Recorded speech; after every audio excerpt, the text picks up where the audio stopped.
नमस्कार प्रिय शिक्षक और शिक्षिका, आप सभी का बहुत बहुत स्वागत है आपके अपने करेंट हेवन के यूट्यूब चैनल पर। जैसा कि आपको पता है, सुपर टेट को लेकर बहुत ज़्यादा एक तरह से डेडिकेशन वीडियो में चला रखा हूँ।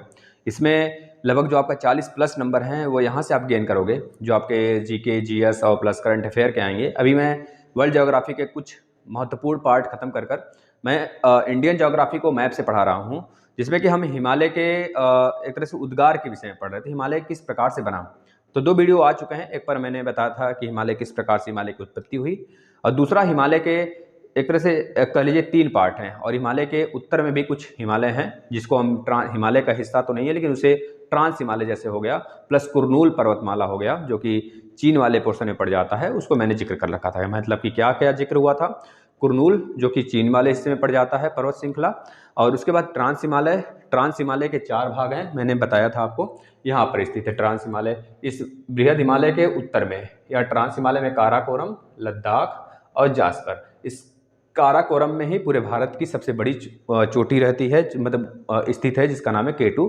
गाडविन ऑस्टिन।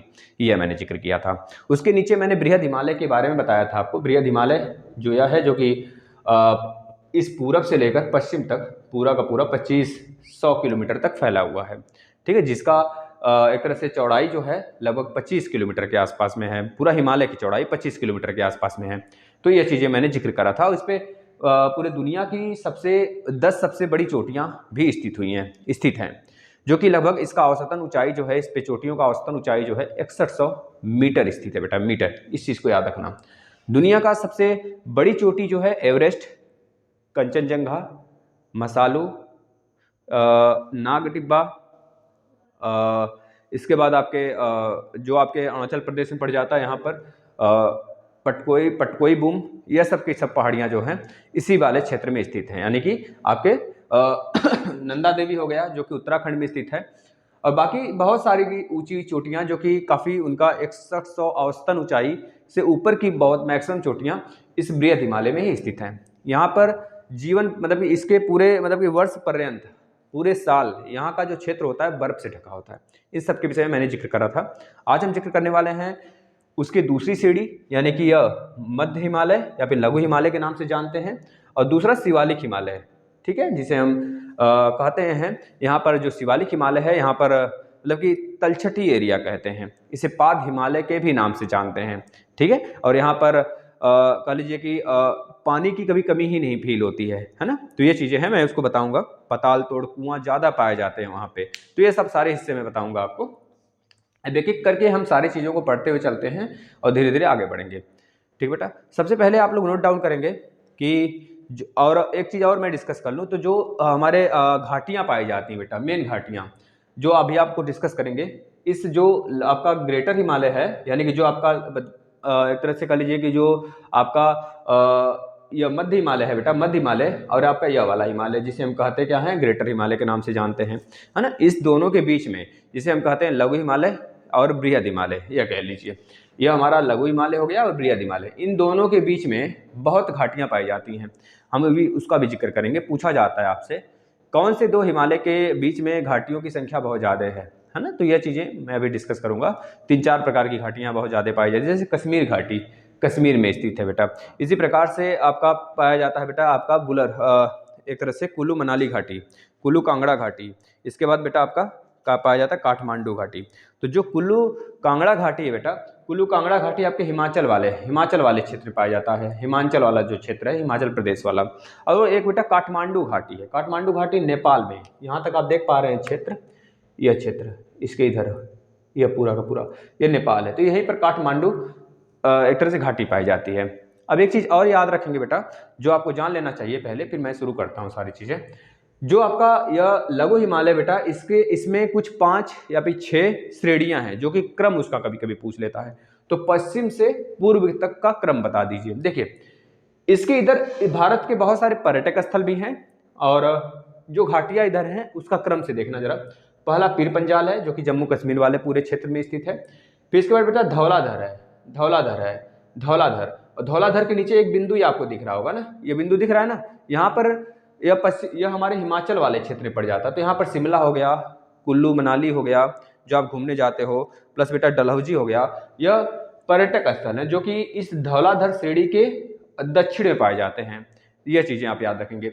इसके जब दक्षिण में आप आएंगे तो यहाँ पर बेटा मसूरी घाटी मिलेगी, मसूरी घाटी है, मसूरी श्रेणी है। मसूरी जो श्रेणी है बेटा, यह हमारा पड़ जाता है उत्तराखंड वाले इलाके में। अब ये मसूरी श्रेणी यानी उत्तराखंड में भी बहुत सारे पर्यटक स्थल हैं।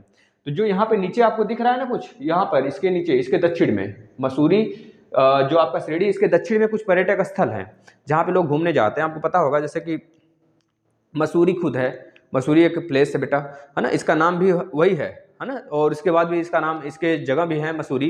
इसके बाद बेटा रानी खेत हो गया, नैनीताल हो गया, बहुत सारे बच्चे गए होंगे, नैनीताल हो गया। एक पिंडसर है बेटा, पिंडसर के बारे में एक बार प्रश्न पूछ लिया गया था, बहुत ही एक तरह से कोई आयोग, किसी आयोग द्वारा पूछ लिया गया था शायद यूपी ट्रिपल एससी जो आपका आयोग है उसके द्वारा पूछा गया था कि पिंडसर किस मध्य हिमालय के किस श्रेणी के दक्षिण में पाई जाती है। तो आपको बता देना चाहिए था मसूरी श्रेणी के दक्षिण में पाई जाती है, ठीक है ना।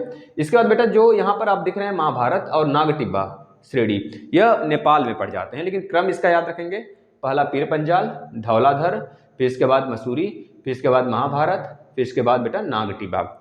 और इसके बाद बहुत छोटी छोटी इधर हैं फैली हुई हैं चोटियाँ, लेकिन बाद में जाके ये सकरा सा होके और बृहद हिमालय में मिल जाती हैं, है ना। इस चीज़ें आपको दिमाग में रखना है। अब दिमाग से मतलब थोड़ी थोड़ी चीज़ें जो आपको लिखनी है लिखते रहिए और आगे चलते हैं हम आगे। बेटा इस श्रेणी की औसतन ऊंचाई कितनी है अगर आपसे पूछा जाए तो 1800 से 3000 मीटर की ऊंचाई बता देंगे। जैसे कि हमने पहला पढ़ा था उसमें ये चीज़ें मेंशन थी कि 6100 औसतन ऊंचाई वाली चोटियां जो हैं हमारे बृहद हिमालय में पाई जाती हैं। लेकिन जब आपसे पूछा जाए बेटा लघु हिमालय यानी कि आपके जो मध्य हिमालय है, इसमें जो चोटियों की ऊंचाई औसतन है कितना है, कितने से कितना, तो बता देंगे 1800 मीटर से लेकर 3000 मीटर तक इसकी औसतन ऊंचाई है। अधिकतम ऊंचाई वाली जो चोटी है बेटा वह किस पर स्थित है और उसकी मतलब मैक्सिमम ऊंचाई वाली जो चोटी है उसकी हाइट कितनी है, तो बता दोगे 4500 मीटर की मैक्सिमम ऊंचाई की इसमें चोटियां स्थित हैं बेटा, बस मैक्सिमम 4500, उससे ज़्यादा नहीं और 1800 से कम नहीं, ठीक है ना मीटर। ये चीज़ याद रखेंगे। अब बेटा यहाँ पर जो पीर पंजाल आप देख रहे हैं ना, पीर पंजाल श्रेणी, इसके पश्चिम में मतलब इसके पश्चिम में बेटा, इसके पश्चिम में यहाँ पे कश्मीर में मतलब एक तरह से पूरा का पूरा कश्मीर वाला क्षेत्र पाया जाता है बेटा यहाँ पर पश्चिम में। और एक चीज और दिमाग में रख लेंगे, जो ये हमारा पीर पंजाल है ना बेटा, आपसे पूछ लेगा ये किस इलाके में फैला हुआ है, तो आप बता दोगे कश्मीर वाला जो पूरा क्षेत्र है ना, अब तो बढ़ चुका है। आपको पता होगा कि 31 अक्टूबर 2019 को जो जम्मू कश्मीर था उसे 2 यूटी में बांट दिया गया था बेटा। 31 अक्टूबर को किस महापुरुष की जयंती है आप बता देंगे। मैं एक हिंट कर देता हूँ, वो अल्लाह पुरुष के नाम से जाने जाते हैं और उनके नाम का एक बेटा सबसे ऊंची पूरे विश्व का जो एक तरह से मूर्ति है वह हमारे मतलब नर्मदा नदी के किनारे गुजरात में बनाया गया है। आपको पता भी होगा 182 मीटर की ऊंचाई की है और उसको एक तरह से राम सुतार जी ने उसका डिजाइन किया हुआ है ना, याद रखेंगे बेटा ये चीज़ें। तो ये चीज़ें हो गई इसके एक तरह से यह वाला पीर पंजाल जम्मू कश्मीर में पूरा का पूरा फैला हुआ है, ये चीज़ें डाउट नहीं होनी चाहिए बेटा। पीर पंजाल श्रेणी झेलम और ब्यास नदियों के बीच में फैला हुआ है, इस बात को भी याद रखेंगे। लगभग 400 किलोमीटर की लंबाई में यह लगातार फैलकर आगे इस श्रेणी, यह श्रेणी बेटा झुक जाती है, आगे झुकती है तो धौलाधर श्रेणी में कट जाती है, फिर धौलाधर आगे झुकती है बेटा तो यह मसूरी में कट जाती है। कटने का मतलब क्या हो सकता है आप खुद बताओ, वहां से बहुत सारी नदियां निकलकर इसे काटती छाटती हुई आगे बढ़ रही होंगी, तभी तो ये पूरा पहाड़ी कट गया होगा, आप खुद सोचिए। और जो बृहद हिमालय बेटा इस पे वर्ष भर पूरा बर्फ आच्छादित रहता है, लेकिन जो आपका बेटा यह एक तरह से महान हिमालय है यानी कि जो मध्य हिमालय है जिसे हम लघु हिमालय के नाम से जानते हैं, महान हिमालय नहीं लघु हिमालय, तो इसमें वर्ष भर तो नहीं, खैर ठंडी के दिनों में काफ़ी ज़्यादा यहाँ पर बर्फबारी होती रहती है और कह लीजिए जब थोड़ी थोड़ी गर्मी पड़ने लगती है तो यहाँ पे लोग घूमने जाया करते हैं और काफ़ी ज़्यादा बर्फ़ के ओले और प्लस फुहारों के साथ लोग अपना जो पिकनिक होता है उसको मनाते हैं। आप खुद देखते होंगे वह पर्यटक स्थल यही सब है जो मैंने बताया आपको, ठीक है ना, यही सब पर्यटक स्थल है जो कि आपको बताया गया कि चकरौता है, मसूरी है, नैनीताल है, रानीखेत है, अल्मोड़ा है, दार्जिलिंग है, डलहौजी है बेटा, यही सब हैं पर्यटक स्थल जहाँ पर वर्ष भर तो नहीं लेकिन जब गर्मी पड़ने लगती है थोड़ी सी बर्फबारी, बर्फ तो रहता ही रहता है लेकिन फुहारे के रूप में बर्फ गिरने लगता है, तो लोगों को यहाँ पे घूमना मतलब एक तरह से पिकनिक मनाना उसी समय या लोग डिसाइड कर लेते हैं। ये चीज़ें दिमाग में आपके होनी चाहिए बेटा। अब ये जो पीर पंजाल श्रेणी है ना, पीर पंजाल पर ही एक पीर पंजाल दर्रा पाया जाता है जो कि 3994 मीटर की लगभग मीटर में ये फैला हुआ है पीर पंजाल। इसके बाद उसी के जस्ट आगे बेटा जो आपका धौलाधर है ना, यहीं पे बनिहाल दर्रा पाया जाता है। ये चीज़ें भी आप याद रखेंगे जो आपको याद रखने हैं। बनिहाल दर्रा कहाँ पाया जाता कहाँ पाया जाता है, ठीक है। इतनी चीज़ें याद हो गई हों। जो बनिहाल दर्रा है इसकी हाइट जो है मतलब लंबाई जो है 2832 मीटर तक फैला हुआ है। बेटा बनिहाल दर्रे से होकर जम्मू कश्मीर के लिए, जम्मू कश्मीर मार्ग के लिए बेटा, जम्मू कश्मीर के लिए एक रोड जाता है बनिहाल दर्रे से। जम्मू कश्मीर के लिए बेटा एक रोड जाता है, तो बता देंगे जम्मू कश्मीर के लिए रोड किस दर्रे से या फिर किस रास्ते से। अगर मैं बनिहाल धौलाधर श्रेणी पे स्थित हूँ तो मुझे किस रास्ते से होकर गुजरना पड़ेगा जम्मू कश्मीर के लिए, किस दर्रे से होकर गुजरना पड़ेगा, तो आप बता सकते हो बेटा बनिहाल दर्रे से होकर हमें जम्मू कश्मीर मार्ग पे पहुंचकर और जम्मू कश्मीर जाया जा सकता है वहां से बेटा। ये चीज़ें आपको याद रखनी है। बेटा धौलाधर श्रेणी में जिस पर एक तरह से शिमला स्थित है, धौलाधर श्रेणी थोड़ा सा जम्मू कश्मीर में बेटा और पूरी की तरह से वह शिमला मतलब हिमाचल वाले प्रदेश में भी स्थित है। नीचे देख रहे हैं आप शिमला पर्यटक स्थल बेटा, ये चीज़ें। और आपका कुल्लू मनाली है ना, यह और डलहौजी, यह सब उस दर्रे के मतलब इस श्रेणी के जो यह श्रेणी धौलाधर इसके नीचे ही स्थित है, लेकिन हिमाचल प्रदेश में स्थित है। यह पूछा जा सकता है आपसे, तो आप बता सकते हो बेटा यह चीज़ें, ठीक है ना। बताना जरा, इतनी चीज़ें क्लियर हो गई हों तो फिर आगे चलते हैं बेटा। और एक चीज़ याद रखना है आपको, यह आपसे अगर पूछा जाए कि यह हिमालय कहाँ से कहाँ तक फैला है बेटा, मध्य हिमालय और मतलब मध्य हिमालय कहाँ से कहाँ तक फैला है, यह चीज़ आप बताइए, तो आप बता दोगे कहाँ से कहाँ तक फैला बेटा। पंजाब से लेके असम तक, मतलब कि एक तरह से असम तक ये पूरा का पूरा फैला बेटा। पूरा तक नहीं गया है, असम तक ही फैला हुआ है, क्योंकि आगे जाके ना इसकी श्रेणियाँ जो है ना वो बृहद हिमालय में मिल जाती है, पता ही नहीं चलता है। फिर उसके बाद एक बहुत बड़ी चीज़ हमने आपको कल बताई थी बेटा, जो आपका यह आपका बेटा यह वाला हिमालय है जो कि बृहद हिमालय है, यह मध्य हिमालय से यानी कि लघु हिमालय से किस थ्रस्ट द्वारा, किस एक तरह से बेटा कह लीजिए कि दरार द्वारा अलग होता है, तो बता दोगे मेन सेंट्रल दरार उसका नाम है। और इसके बाद बेटा आपसे एक क्वेश्चन मैंने और किया था कि यह वाला यानी कि शिवालिक और बेटा यह आपका जो आपका महान हिमालय है, यह दोनों किससे अलग होते हैं, तो बता दोगे बेटा मेन सीमा दरार उसका नाम है। मेन सेंट्रल तो ऊपर वाला हो गया और मेन सीमा नीचे वाला हो गया, है ना। ये चीज़ें आप याद रखेंगे। या फिर ऊपर वाले को बृहद भी बोल सकते हो, बृहद सीमांत भी बोला जा सकता है ना। ये चीज़ें आपको दिमाग में रखना है। इतनी चीज़ें क्लियर हैं तो आगे चलते हैं। और बहुत सारी चीज़ें मैं आपको बता रहा हूँ, जैसे कि अब धीरे धीरे ये क्या है कि इस पर ढालू दक्षिण की तरफ ढाल ज़्यादा है महान हिमालय पर, मतलब बीच वाला जो मध्य हिमालय है। महान हिमालय बेटा इसको कहते हैं बृहद हिमालय को, और लघु हिमालय और मध्य हिमालय इसको कहते हैं आपको बीच वाले को। तो दक्षिण की तरफ इसमें देख रहे ऊंचाई ज़्यादा है, लेकिन सॉरी पश्चिम की तरफ बेटा, सॉरी उत्तर की तरफ, उत्तर पश्चिम तो इधर पड़ जाएगा ना। मतलब कि इस प्रकार से अगर बना दूं मैं, हम इसको इस प्रकार से अगर बना दिया जाए ऊंचाई, तो आप देख रहे हो ये आपका बृहद हिमालय। बृहद हिमालय से थोड़ा सा नीचे आओगे तो आपका पड़ेगा बेटा यह लघु हिमालय। लघु हिमालय से थोड़ा नीचे आओगे तो शिवालिक हिमालय पड़ेगा। तो इसके देख रहे हो दक्षिण में ढाल ज़्यादा है, लेकिन सॉरी बेटा उत्तर में ढाल ज़्यादा है, माफी दीजिएगा, उत्तर में ढाल ज़्यादा है और दक्षिण में देख रहे हो ढाल कम है। तो ये जो ढाल कम है बेटा, यहीं पर घास पाए जाते हैं, थोड़े से बहुत ही रंगीन और बहुत ही सुनहरे घास के मैदान पाए जाते हैं, जिसको हम एक तरह से कह लीजिए कि छोटे छोटे पिब्स के रूप में कहते हैं ना। तो इस चीज़ को याद रखना, मैदानी इलाके के रूप में थोड़ा सा देखने को मिल जाता है ना। तो उसको हम जम्मू कश्मीर में किस नाम से जानते हैं बेटा, याद रखना, जम्मू कश्मीर में हम मर्ग के नाम से जानते हैं उस घास को। उस घास को जम्मू कश्मीर में मर्ग के नाम से जाना जाता है, जिसे हम कहते हैं गुलमर्ग और बेटा सोनमर्ग, और एक तरह से कह लीजिए कि आपका टेनमर्ग। कौन कौन से मैंने बताया, गुलमर्ग, सोनमर्ग और टेनमर्ग। और यही उत्तराखंड में बेटा पयाल के नाम से जाना जाता है, बुग्याल और पयाल के नाम से उत्तराखंड में जाना जाता है घास का मैदान। ठीक है, ये चीज़ें आपको क्लियर हो गई होंगी, तो इस चीज़ को आप नोट भी कर सकते हैं, एक एक चीज़ देखते चलेंगे। अब हम आगे चलते हैं बेटा। यहाँ से मैक्सिमम प्रश्न आपको देखने को मिलेंगे और आप आसानी से इसको बता सकते हो, कोई भी दुविधा नहीं आने वाली है आपको। अब देखना बेटा हम आपसे कुछ क्वेश्चन कर लें, जैसे कि बोले काराकोरम और जास्कर, पीर पंजाल, धौलाधर, है ना, ये जो शिवालिक हैं इनका क्रम से सजा लो, तो सजा दोगे, आराम से सजा दोगे, कोई दिक्कत नहीं होगा, कोई दिक्कत नहीं होगा बेटा आपको। काराकोरम, जास्कर श्रेणी, पीर पंजाल श्रेणी, धौलाधर श्रेणी और शिवालिक श्रेणी, आराम से इसको सजा दोगे। ये प्रश्न एक बार पूछा गया था, इसको क्रम से सजाइए, तो आराम से आप सजा दोगे बेटा। बीईओ के पेपर में पूछा गया था कई बार इसको।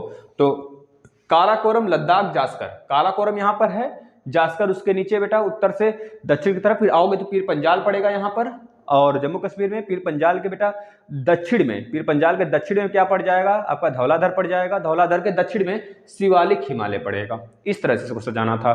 और एक प्रश्न और पूछा गया था, मैं कुछ प्रश्न भी बताते चलता हूं आपको। कश्मीर घाटी तथा डलहौजी किसके बीच अवस्थित है बेटा? कश्मीर घाटी और कश्मीर घाटी बेटा और डल झील किसके बीच स्थित है? डलहौजी नहीं, डलहौजी वाला अलग सा प्रश्न है, उसको मैं बताता हूं अभी। जो कश्मीर घाटी है तथा जो डल झील है बेटा, डल झील जम्मू कश्मीर में पड़ता है, आपको पता होना चाहिए। जो ये कश्मीर, ये पूरा कश्मीर घाटी के अंतर्गत आता है बेटा। कश्मीर घाटी मैं बताऊंगा, इससे 5 नदियां गुजरती हैं जो कि 5 पार्टों में से बांट देती है। मैं बता 4 नदियां जो होती हैं इसे 5 पार्ट में बांटती हूँ, उसके लिए मैं कल एक अलग से लेकर आऊंगा वीडियो। तो कश्मीर घाटी या पूरा कश्मीर घाटी के नाम से जाना जाता है बेटा, जो कि सिंधु और यहाँ पर एक तरह से सतलज नदी के बीच वाला इलाका जो होता है उसे हम क्या कहते हैं बेटा एक तरह से कहते हैं उसे कश्मीर घाटी के नाम से जानते हैं। और इस कश्मीर घाटी और इसी के नीचे बेटा उसी पे स्थित है डल झील, है ना। कश्मीर घाटी में स्थित है डल झील। तो पूछ रहा है डल झील किसके बीच अवस्थित है? कश्मीर घाटी तथा डल झील किसके बीच अवस्थित है? तो बता दोगे बृहद हिमालय और पीर पंजाल श्रेणी बेटा। यह पीर पंजाल श्रेणी है और यह बृहद हिमालय है। तो इसी के बीच पूरा का पूरा आपका जम्मू कश्मीर वाला घाटी और डल झील स्थित है। याद रख लेना बेटा। यहाँ पर मैं अगर बनाऊं चित्र ना, तो यहाँ पर यह वाला पूरा का पूरा इलाका आपका क्या है? जम्मू कश्मीर की घाटी वाला है। यह बृहद हिमालय है, पीर पंजाल श्रेणी यहीं पर स्थित है बेटा डल झील।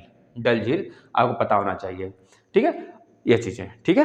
आगे चले। अब बता, एक क्वेश्चन पूछा गया था करेवा क्या है? करेवा बेटा जम्मू कश्मीर में पाए जाने वाली एक मिट्टी है जहां पे केसर उगाए जाते हैं, बस याद रख लेना बेटा। आपसे बहुत तीर्थ स्थल कुछ हैं, जैसे वैष्णो देवी, अमरनाथ एवं चरार शरीफ, है ना। यह हिमालय के किस एक तरह से पार्ट में स्थित है? तो बता देना कश्मीर हिमालय में स्थित है बेटा।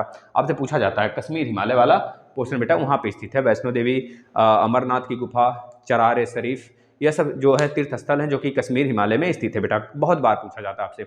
अब कश्मीर घाटी की उत्तरी तथा दक्षिणी सीमा किस श्रेणी से बेटा, किस श्रेणी द्वारा निर्धारित होती है? तो जास्कर श्रेणी द्वारा। देखो ना, काराकोरम, लद्दाख, जास्कर। तो यह देख रहे हो ना, जम्मू कश्मीर की उत्तरी सीमा जास्कर के द्वारा एक तरह से निर्धारित होती है बेटा। इस बात को याद रखना है आपको, जो आपसे पूछा जाता है, ठीक है। आगे चलें। बेटा एक प्रश्न पूछा गया था फूलों की घाटी किस हिमालय में पाया जाता है? तो बेटा कुमायूं हिमालय में पाया जाता है। मैं बताऊंगा कुमायूं हिमालय वाला बेल्ट जो कि यहाँ पर इस जगह जो आपका उत्तराखंड वाला इलाका है ना बेटा, वो कुमायूं हिमालय का बेल्ट है। कल उस पर मैं चर्चा करूंगा अच्छे से, ठीक है। अब एक प्रश्न आपसे और पूछा था बेटा, पूर्वी हिमालय की तुलना में ट्री लाइन की ऊंचाई का जो मान है बेटा पश्चिम में जाने पर क्यों बढ़ जाता है? पश्चिम में जाने पर क्यों, मतलब क्या असर पड़ता है? जो पूर्वी लाइन है, पूर्वी हिमालय बेटा, पूर्वी हिमालय यह है आपका और यह पश्चिमी हिमालय है। जब हम पश्चिमी हिमालय से पूर्वी हिमालय पर आते हैं बेटा, तो यह यहाँ पर फैला हुआ है और यहाँ पे सकरा हो जाता है। जब यहाँ पे सकरा होता है तो यहाँ पे हाइट बढ़ जाती है। तो जो ट्री लाइन होता है बेटा, इसकी हाइट की कमी आती है कि बढ़ जाती है, यह पूछा गया है आपसे। तो आप खुद इसका एक प्रश्न आपके लिए छोड़ रहे हैं। ट्री लाइन हमने बताया था बेटा, जब भी पश्चिमी हिमालय से पूर्वी हिमालय की तरफ जाएंगे तो बढ़ेगा इधर की हाइट बेटा। जब हम पूर्वी से पश्चिमी की तरफ जाएंगे, पश्चिम से पूर्वी की तरफ आएंगे तो यह वाला बढ़ जाएगा ऊंचाई इधर वाला। और जब पूरब से बेटा हम पश्चिम की तरफ जाएंगे तो यह थोड़ी सी नीचे है ये वाली चीजें, ठीक है ना, क्योंकि इधर दबने सरकरा होने के कारण यह थोड़ी सी हाइट पे हो जाती है, इसकी ऊंचाई थोड़ी सी बढ़ जाती है चीजें। अब हम आ जाते हैं, थोड़े से जिक्र कर लेते हैं बेटा आपका इस वाले हिमालय का, जो आपका शिवालिक हिमालय। शिवालिक हिमालय में बेटा एक तरह से कल पताल तोड़ कुआं पाए जाते हैं, क्योंकि यहाँ पे पानी की मात्रा ज़्यादा देखने को मिलती है बेटा। और इसी में शिवालिक हिमालय में ही बेटा बहुत सारी घाटियाँ पाई जाती हैं जिसमें हम क्या कहते हैं बेटा, जैसे दून के नाम से जानते हैं, देहरादून, हाँ ना, देहरादून जो कि मतलब दून घाटियाँ पाई जाती हैं। दून घाटियाँ बेटा देहरादून जैसे कि उत्तराखंड वाले पोर्शन में। इसके बाद एक तरह से द्वार नाम की घाटियाँ पाई जाती हैं बेटा, जो कि पूरब में स्थित होती हैं, जो कि हम बता देंगे कि हरिद्वार जैसे हो गया, है ना। हरिद्वार आपको पता है कि मथुरा वाला पूरा बेल्ट होता है बेटा। इसे पाताल तोड़ कुआं पाई जाती हैं। और बेटा इसी का भाग है जो कि आपको पता है अरुणाचल प्रदेश में हम किसके नाम से जानते हैं? अरुणाचल प्रदेश में बेटा बता देना है आपको, अरुणाचल प्रदेश तक फैली हुई है 15 से 30 किलोमीटर तक, है ना। ये चीज़ें याद रखेंगे, इसकी जो चौड़ाई है ना 15 से 30 किलोमीटर तक है चौड़ाई बेटा, ये चीज़ें अपने दिमाग में रख लेना है। और शिवालिक जो है बेटा मध्य एक तरह से मध्य से लेकर शिवालिक हिमालय देख रहे हैं, ये चीज़ इधर आने के बाद बेटा कट गया है, यह पोर्शन देख रहे हैं कट गया है। तो यहाँ पर बेटा गारो, खासी, जयंतियाँ, गारो, खासी, जयंतियाँ मेघालय में स्थित है। ये तीनों बेटा शिवालिक के ही पार्ट हैं, आपको याद रखना है। गारो, खासी, जयंतियाँ किस हिमालय के हिस्से हैं बेटा? बता देना है, शिवालिक हिमालय के हिस्से हैं बेटा। पटकोई बूम एक तरह से पटकोई बूम जो है ये हमारा कहाँ पाया जाता है? पटकोई बूम हिमालय का पार्ट है बेटा, यह अरुणाचल बेल्ट में पाया जाता है, लेकिन अरुणाचल प्रदेश वाले ही बेल्ट में साथ ही 3-4 और पहाड़ियाँ पाई जाती हैं, जो क्रम से आपको याद रखना है। डफला मिसमी अबोर, है ना, ये तीनों चारों घाटियाँ, डफला मिसमी अबोर, है ना, डफला मिरी अबोर और मिसमी, डफला मिरी अबोर मिसमी बेटा, ये चीज़ याद रखना है अरुणाचल प्रदेश में, जो कि शिवालिक का ही भाग है। डफला मिरी अबोर मिसमी, ये चीज़ें अरुणाचल प्रदेश में क्रम से हैं, इसको याद रखना है आपको बेटा, ठीक है ना, ये चीज़ें याद रखना है। और जो आपको पता है कि जो आपका यहाँ पर म्यांमार में स्थित है बेटा अराकान योमा पर्वत, जो कि यह आपके शिवालिक का ही भाग है, जो कि भारत को और म्यांमार को अलग करता है। अराकान योमा पर्वत बेटा ना बेटा, यह जो आपका गारो खासी जयंतिया है, यह तो आपका मेघालय में स्थित है ना, लेकिन पटकाई और लुसाई की पहाड़ियां बेटा, ये दोनों के दोनों असम में स्थित हैं। ये शिवालिक के ही भाग हैं, लेकिन असम में इस गारो खासी जयंतिया के उत्तर में बेटा थोड़ी सी पहाड़ी है, कटी हुई है, तो इसी का भाग है, थोड़ा सा इधर चला जाता है, तो असम में स्थित हैं। कौन कौन सी? लुसाई और पटकाई, लुसाई पहाड़ियां और पटकाई पहाड़ियां, है ना, पटकाई बूम के नाम से जानी जाती है पूरी। तो वो पटकाई बूम वाला थोड़ा सा लुसाई के और उत्तर में स्थित है, जो कि अरुणाचल प्रदेश तक चला जाता है उसका हिस्सा, लेकिन इसके पटकाई बूम के बेटा दक्षिण में स्थित है आपका लुसाई की पहाड़ियाँ, जो कि पूरी तरीके से असम में स्थित है। बताना जरा, ये सारी चीज़ें अगर क्लियर हो पाई हों तो पहाड़ियों का क्रम, इसका लोकेशन मैंने आपको बताया, और इसको आप याद रखेंगे बेटा, ये चीज़ें आप याद रखेंगे। जो आपका शिवालिक हिमालय है, इसकी लंबाई और चौड़ाई मतलब कहाँ तक फैली हुई है, कहाँ से कहाँ तक तो बता दोगे, पंजाब से लेके बेटा अरुणाचल प्रदेश तक फैली हुई है, यह चीज़ें भी आपको ध्यान रखना है ना। और सबसे नीचे पाया जाता है, यहाँ पर अगर थोड़ी सी खंड हो ना, मतलब 1 से 2 फीट ही जाओ तो पानी बहुत ज़्यादा निकलने लगता है नेपाल वाले बॉर्डर पे।